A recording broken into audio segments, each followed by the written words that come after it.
Well, hello again, folks. It is Two Sheds Gabby. I am here with a box of nickels. These are customer rolled nickels. And picked these up in Mount Sterling, Ohio, just like that box of pennies. Remember that box of pennies? I only got 6 Wheaties, but I did get almost 4.5 pounds of copper, which is pretty cool. But I'm going to go through these and see if there's anything fun to find. I looked at the ends.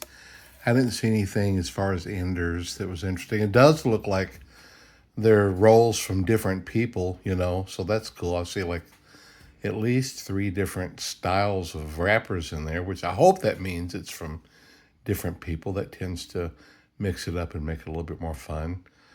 If they were all wartime, I wouldn't want them to be any different. I want them all the same. But I'd love to find one of those. But I'm going to get started on these, and if we're finding anything cool, great. If not, I might turn off and then grab a new box, a bank box, and we'll go through those. So we'll just start with these and see what we begin to find. Well, look, guys, I'm in the third row, and I did a different type of roll each time. And this one, I did come across a 2024P.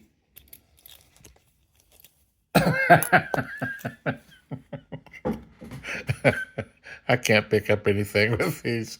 I found this little thing somewhere. It's way too little for me. I think I put holes in it just trying to get it on my fingers. Let's switch hands.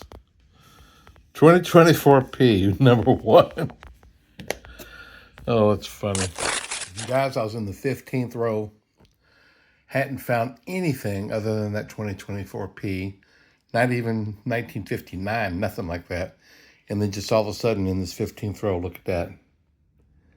Just popped out of nowhere from behind a tree. 1943, Philadelphia, wartime silver. We actually got one. Man, I mean, there's been nothing. It's been bad, but then this shows up, changes everything. In this same row, now here's a 1940. So somebody had a roll of things that had some old stuff in it. 1940 Philadelphia. How about them apples? Now I have to slow down a little bit. I was kind of zooming because it was so bad. Most of the rolls, what's that?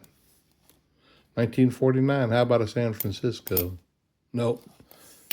That's 3 old ones in this row. And I'm telling you, this is the only roll that's had anything. I did see a 1960.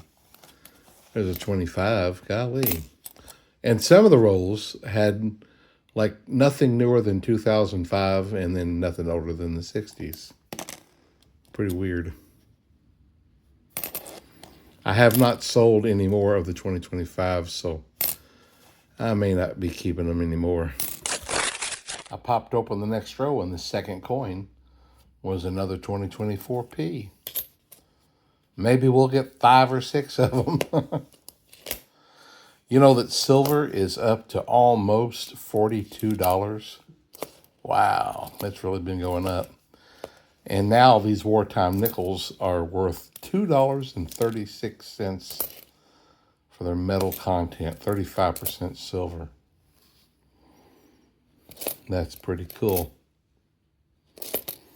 Don't seem like it was that long ago. They was worth like 95 cents each.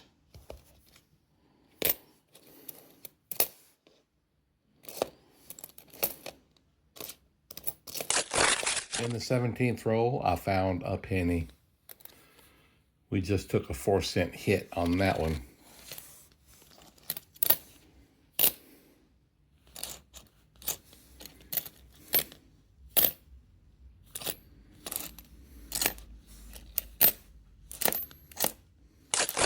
Here is the 19th row, a 1951, and S is a semi-key date. This one is a D. I think there's still only like 20 million of those. Pretty low mintage that year. The S is 7 million.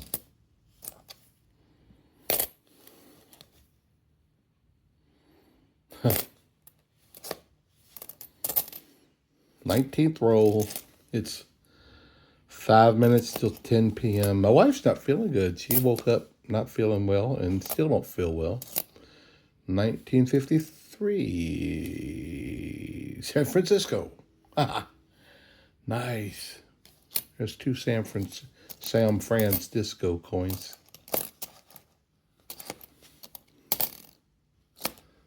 Well, we're actually getting into some stuff. That's pretty neat. I had lost hope. Yeah, she started yesterday. Didn't hardly have a voice. She couldn't even sing at Bible study last night. And she just didn't have a voice at all. Most of yesterday and all of today. When we had a fire yesterday afternoon, I guess, morning, afternoon, and she put a bunch of green leaves on it. And I said, that's what it was. There was something in those green leaves are messing with you. 20th roll, and I even find my Canadian. I don't think I'm going to finish the box tonight. Boy, if I finish in the morning, it'll have to be pretty early because tomorrow we got a lot of banking to do. And we'll get into lunch. That's if she's feeling up to it. I hope she feels much better in the morning. Going out for lunch. We'll probably go to Jason's Deli. Well, I don't know. That's not decided to. Oh, no. Tomorrow's our free lunch. She'll definitely feel better. Yeah. Free lunch tomorrow. Can't wait. We missed it last week on vacation, but that's all right. I told one of the girls, I said, you should have set something aside for me till I got back.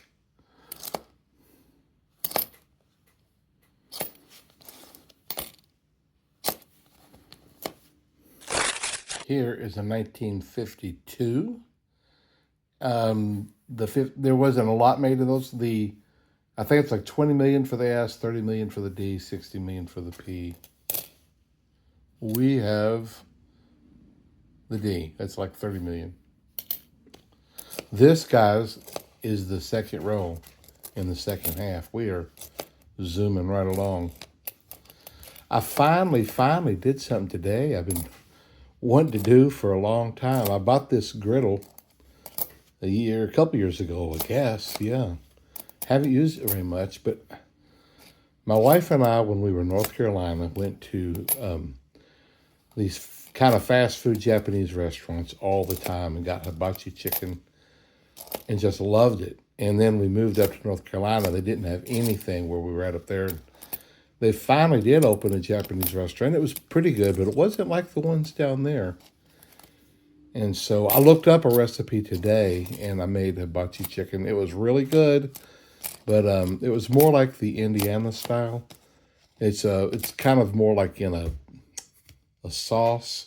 In North Carolina, the chicken had flavor, but it was drier. They cooked it on the griddle dry. They put a little butter down, and they squirted, I guess, teriyaki sauce on it, and then served it with sweet carrots and broccoli and mushrooms and stuff like that. Today's was good, but and fried rice. But I'm going to do it more like the North Carolina style next time. Here is my latest coin finds, in the coin returns and at the counter while I was out doing my banking. Picked up 3 more of the Ike dollars. Always fun finding those. They're not silver, but they're always fun to find. Just such a cool big old coin. I think it was like 80 cents in American, several dimes, no silver, a bent up nickel, and some pennies. I got, this is neat. Canadian. Look at that. 1940 nickel. That's really cool. Got 4 Mexican pesos. That's a 1 shilling there from 1962. Here's the Bahamas quarter. Pretty neat. A few more Canadian coins. And a couple of these, one of them is Zimbabwe. The other two, I can't even read them. I'll have to do a little research to find out what they are. Oh, and this one, I don't know what that one is either. This is one of these, I guess aluminum, just so light. But these are pretty neat right there. Pretty cool stuff I found this week in my banking, during my banking. Pretty neat stuff. Third row in the second half. And here's 2024P, number 3. Well, just the fact I'm finding any from this Ohio box is pretty cool. The fact that we have 2 silver is just amazing. Hey guys, I'm doing my editing and I just realized there's a segment missing that shows that second silver. I've gone through my phone, I've gone through my computer. I guess it just didn't record. I don't know, because I'm so burned up. I hate that, man. I like showing those when we find those, but sorry about that. And we got a couple of San Francisco coins. I was a little nervous today. I've got a carport outside. It's a 2-car carport. And I went last week up to my daughter's.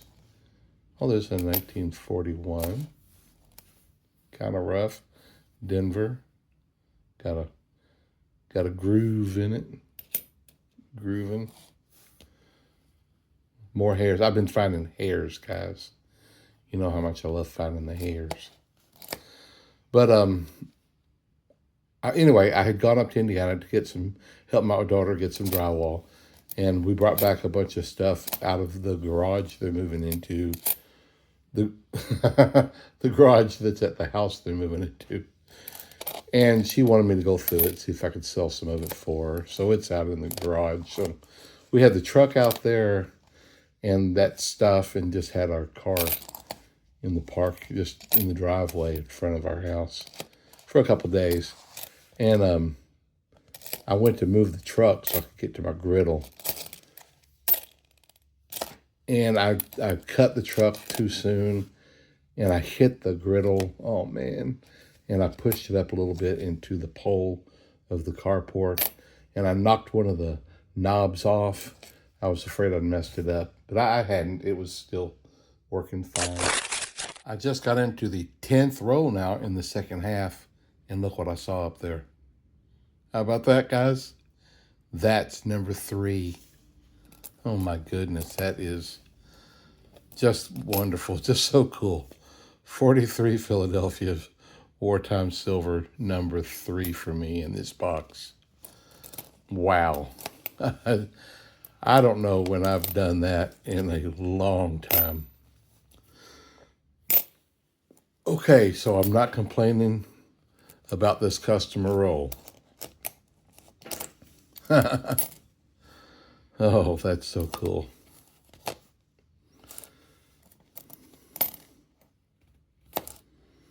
Pretty cool.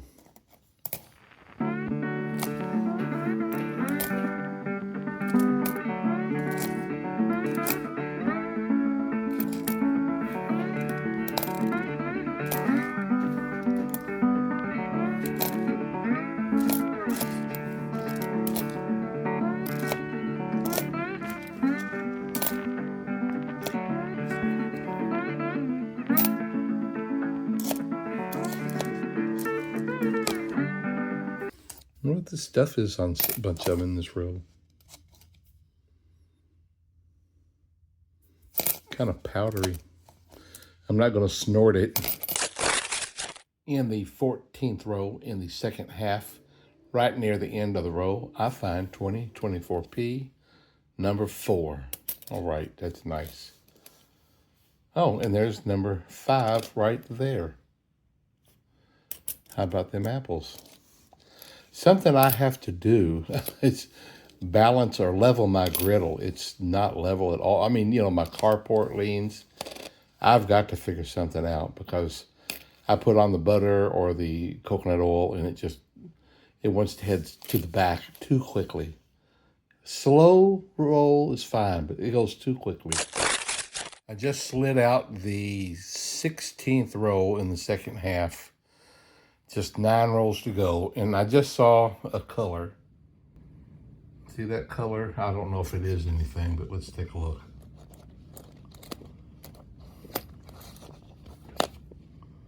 Nope, it's a 1948. It's a Denver or San Francisco would have been nice. But I had to give it a try. All right, well, let's see what else we've got. 9 rolls to go, and we're finished with this box. Oh, I teach the Wednesday night class at Bible study. Let me see if I can angle this a little bit differently. And we're in the book of Exodus, and we are at the point where Moses and Aaron is going to Pharaoh and saying, "Let my people go." And we've just gotten into the plagues, and they were saying, God was saying to Pharaoh, "Let my people go 3-day journey into the wilderness that they might worship me." It's kind of fascinating.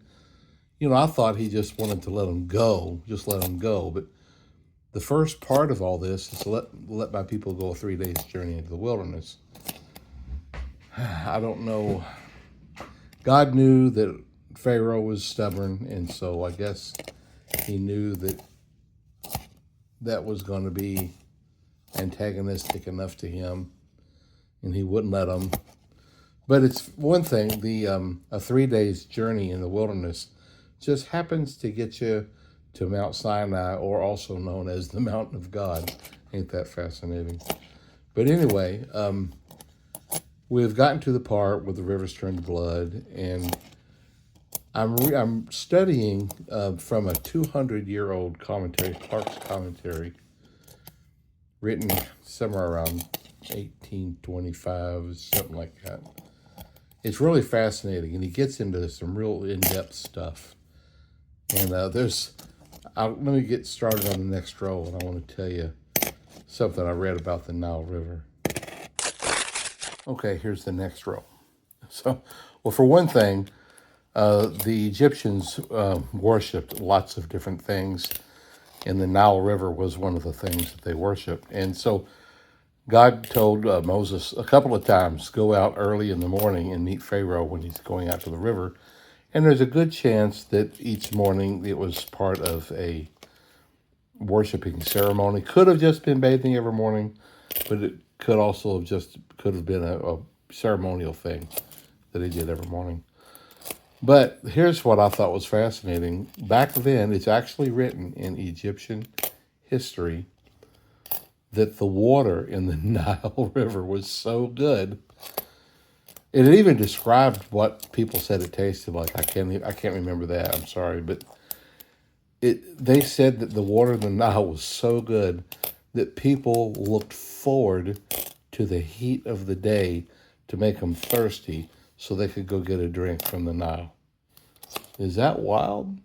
Oh, I just want to get so thirsty because I know the water I'm going to drink is going to be so good. Man, that was definitely before an industrial age, no doubt. But wouldn't that have been something to have been able to experience whatever that was that made the people like it that much? But not after it turned to blood. It said it stank, the fish died, and nobody could drink it for, I think it was about a week, till God turned it back.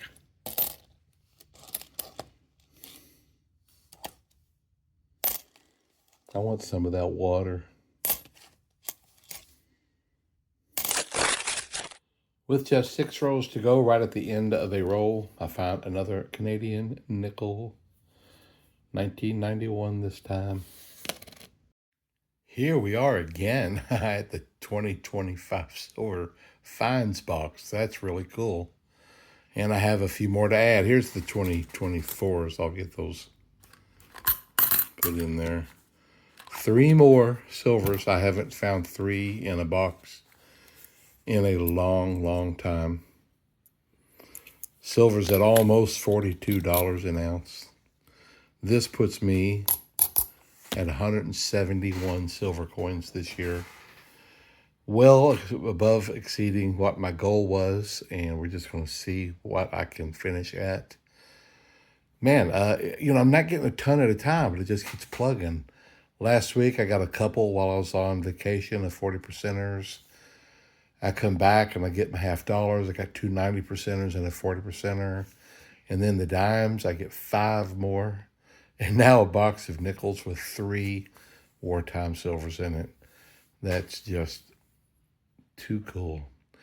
All right, I am going to end it here, guys. Kind of a fast box. I guess I need to just get into another one real soon. I think I will over the weekend. All right, you guys take care.